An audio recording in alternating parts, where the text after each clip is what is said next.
is november en het zou vandaag wel eens 20 graden kunnen weer. Oh, veel. Ja, en wat doen mensen dan? Die proberen, als ze er tijd en gelegenheid voor hebben, te genieten. Goedemorgen. Is dat genieten of niet? Is dat genieten? Ja, nog wel. Oh, nog wel. Hoe is het met u? Goed hè? Mogen we even een preutje komen maken? Dat is prima. Ja? Hey, kwispel, kwispel. Ik zal eerst eens even keurig netjes een handje komen geven. Lars van der Zwaan, L1, programma onderweg. Onderweg. Ja, ik zag niet langs rijden, ja. Ja. En toen zoeken we ook hier zitten en ik doe bij mezelf van, dat is genieten in het kwadraat. Ja, ja. Gij doet van, het wordt lekker weer, ik ga me even lekker op bankje zitten. Ja, dat is misschien de laatste dag. Hè. Maar is, Morgen is er weer wat minder, hè? ja, gaat minder, maar ook nog lekker volgens mij. Ja, ik hoop het. In welke week zitten we nou? Is dit richting veld? Dat is Nazareth. Nazareth. En jij woont hier al, hoe lang? Ik woon hier sinds 2002. 15 jaar. Kijk. Ziet je van heen? Ziet je van Nazareth? Nee, ik ben origineel van Sjaan. Van Sjaan. Want dan ziet je de weg overgegaan. Ja, nee, dat is via. Ik heb 48 jaar in Zuid-Afrika gewoond. Dus ja, nu ook besloten om niet meer terug te gaan naar Zuid-Afrika. Met een cadeau geschaffen. Als overbrugging? Als verplichting eigenlijk, hè. Dus dat ze niet meer weg kunt. Ah, want dan concludeer ik eruit dat de verleiding er nog wel is. Ja, speciaal. Dit is de eerste winter die ik sinds 1967 metmaak. Gewoon metmaken. Hier in Nederland? Hier in Nederland. Mijn god. Dus Toen dat wordt even afwachten. Toen word ik nog niet eens geboren in 1967. Nee, maar dat wordt de laatste. Hoe ziet je door dan terechtgekomen in 1967? Ik heb altijd in de zee en de scheepvaart gezeten. Ah. Dus ik heb daar vandaar goed gevaren. En dus wel diks voor Nederlandse maatschappijen. En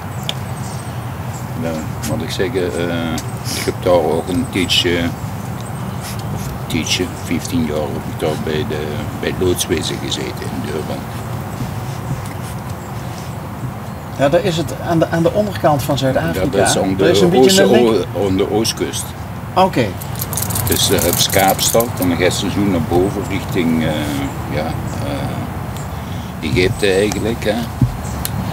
En dan ligt Durban, die ligt dan naar Kresse, Mozambique en Tanzania, Kenia, Somalië en die kant dus.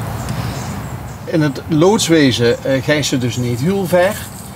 Nee, dat is waar schepen binnenloodsen. Ja. En dus, maar ja, dat zien dan allemaal verschillende schepen. Dat is dan eigenlijk adviseur van de kapitein, Ja. Dus, Ja. Want die kent die haven natuurlijk niet. En dan alles arrangeren, hè. Dus tot er luistonden en slijpboten, weet ik wat allemaal, dus tot die schepen langs de kant komen. En dat is nu allemaal voorbij. Dan zit ik heen. En waarom is het voorbij?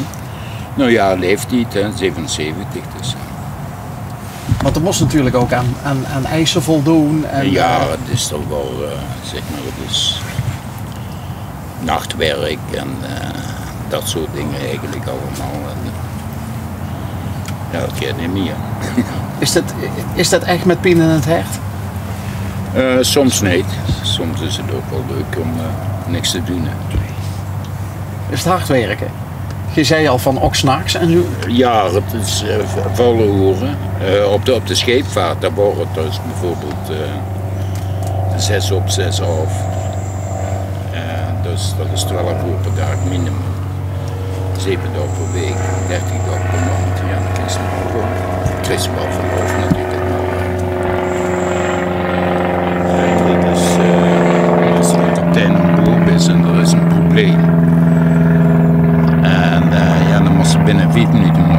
openstoom. En dat lukt me niet. Hè. Dat vind ik niet verantwoord. Nee. Ik heb nu een half uur nodig om even uit bed te komen. En ja, tegen die tijd hoeft het niet. Hoe kunnen een jong van Maastricht, wie komt hij eigenlijk op de grote vaart? Ja, dat is het. Dat waren verschillende van Maastricht eigenlijk. Hè. We waren toen met een man of 6 geloof ik. Van Margraat en Maastricht. En, ja, dat was toen met die Ziva-school, weet ze niet. En ik kost een studiebeurs kregen. En zo zien we dus gepakt eigenlijk. Hè. Heb je nog contact met elkaar gehouden ook? Door de school? Nee. Ja, sommige wel natuurlijk. Dat is natuurlijk nu met Facebook natuurlijk. Dat allemaal. Oh, je zit wel op Facebook? Ja, ik heb nou iedere dag contact met Zuid-Afrika. Dus dat is via Facebook en via weet ik wat, WhatsApp.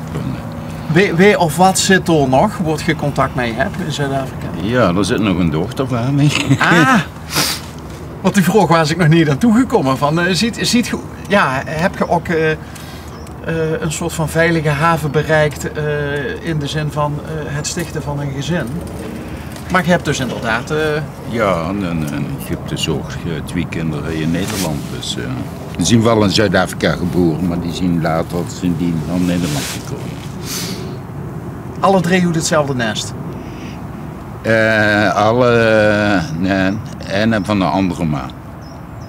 Dus die jongste dochter die is nog van... die is nog van een andere ma dus eigenlijk in Zuid-Afrika. Maar die beschouwt je als ook dochter?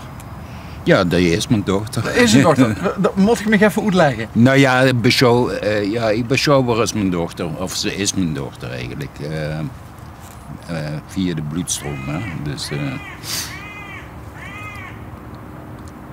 maar ze heet dan een stiefpa. Dus dat is... Een stiefpa. Oké. Ik ben dus niet met die vrouw getrouwd. Dus, Je ziet niet met die vrouw getrouwd? Ziet gewoon getrouwd geweest? Nee, nooit. Nooit? Nee. Ja, niet met die vrouw natuurlijk. Hoe is het contact met de kinderen? Ach, mijn zoon die komt bijna 1 keer in de week. En mijn dochter, ja, die heb ik dit jaar 1 keer gezien. Maar die is in Amsterdam en die is bezig met een verbouwing. Maar je ziet wel gewoon on speaking terms. Oh ja, dat wel. En die in Zuid-Afrika? Daar ben ik ook met in contact. Dus. Die komt misschien volgend jaar, augustus of zo, komt ze een paar weken heen. En opa, ziet je dat ook al? Nee, dat niet. Dat niet? Nee, het zit er ook gelukkig niet in. Dat is de cadeau. Oh, kijk. Kijk, er zien mensen die zeggen van dat een zwarte kat dat die ook geluk brengt. Dat hangt er maar net vanaf van uit welke hoek van de wereld dat ze komt. Ja, maar van de dag, ja. Vrijdag. Dus het is even afwachten wie de Nederlandse winter ook beveelt. Nou ja, het is gek, hè. Ik heb mijn eerste griepinjectie gehad van de week. Zaterdag. Niet krank van geweest? Nee, maar dat heb ik niet zo nodig gehad. Want als die griepinjectie was, dan word ik alweer in Zuid-Afrika. En in Zuid-Afrika, de griepinjectie, die is in mei. Want dan begint daar de winter. En dan zat ik weer heen. Dus ik heb eigenlijk nu een griepinjectie gehad. Dus het is maar allemaal aan afwachten. Wat is het grote verschil? Het grootste verschil tussen het leven in Zuid-Afrika en hier? Ja, het is allemaal getruimer en relaxer. Dus het mengt zich ook het gemakkelijker. Hè? Dus hij is eigenlijk allemaal een klikje. Dan heeft zijn koffie en dan komen altijd dezelfde lui en altijd dezelfde proces. En daar een café, ja, dat komt van alles eigenlijk. Hè. En ofwel toeristen natuurlijk. En, dus het is allemaal een stuk interessanter daar eigenlijk. Hè. En ruimer. En goede kopen. En die verhalen die wij wel eens huren, dat het toch gevaarlijk is. Ja, dat klopt. Maar ja, dat is dus, ja, de moesten niet op de verkeerde plaats op het verkeerde moment zien. En dat moesten dan, ja, als ze dat voor die eerst komt, ja, dan loopt ze dat gevaar en dan loopt ze er middenin. Ja, maar er zijn bepaalde dingen, ja, die deed ze niet mee. Dus de wereld wordt eigenlijk steeds kleiner daar. Hè. Er zijn bepaalde buurten, vroeger kosten we overal naartoe. En nu bedenkt ze zich 2 keer of de gasten niet. Hè. Ziet je ook wel eens tegen de lamp gelopen? Ja, met 2 of 3 keer beroofd. Maar ja. Maar er wel goed van afgekomen? Ja, dat wel. Maar ja, dat is toch een ding. Hè. Als er plotseling iemand tussen de been heet en met een mes. Van ik ga die castreren of de portemonnee. Ja, dat is niet leuk. Dat is niet leuk, kan ik me voorstellen. Maar dat kan ook hier gebeuren, hè? Ja, hij is het natuurlijk ook. Hij is ook leuk beroof in de straat. Hè. Dus, Is dit ook laatste plek, denk je? ja, ik denk het wel, ja. Want ga je natuurlijk ook ervoor kunnen kiezen om nou ook pensionering om door te blijven. Waarom heb je dat niet gedaan? Ja, dus het reizen dus. Hè. Als ik dan voor goed moet kiezen, dan is het misschien beter. Ja, daar misschien zo. Dat kan met pensioen, kan dat wel natuurlijk. Maar ik heb nu een aanvulling gevraagd op mijn pensioen. Omdat ik krijg geen volledige AOW. En die krijg ik dus niet als ze in Zuid-Afrika zitten. En hij moet er gewoon maar op wachten hoe het terug. Hè. En ja, medisch machines.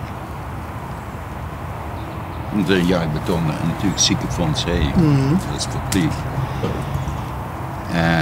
Ja, in Zuid-Afrika ben ik dan niet verzekerd. Dus dan zou ze dan 2 keer moeten betalen. Of hij, dan kan ze dat natuurlijk hij opzetten. En dan in Zuid-Afrika een soort ziekenfonds nemen. Dan ben ze 77 en dan moest ze nog zien te overleven. Ja, ja. Maar ja, het hoeft niet, is niet meer zo lang. Hè. Niet meer zo lang? Nou ja, dat neemt ze dus aan. Hè. Dus aan het einde van de dingen is toch eind van de tunnel is toch goed leeg. Hè. Ja, dat is de zon in dit geval. Hè? Ja, ja.